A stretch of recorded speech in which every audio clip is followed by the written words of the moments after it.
మాటలకు ఎంత సత్యం ఉందో చూదువు బ్రహ్మయ్యా. నీ సాక్ష్యం ఎంత విలువైందో ఓ అగ్ని చూడయ్యా.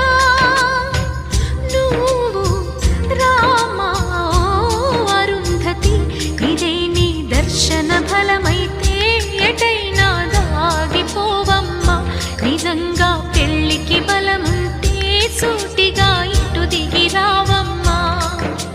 పందిరి వేసిన ఆకాశానికి ఇవ్వమ్మా ఆహ్వానం, పీటను వేసిన ఈ నేలమ్మకి ఇవ్వమ్మా ఆహ్వానం.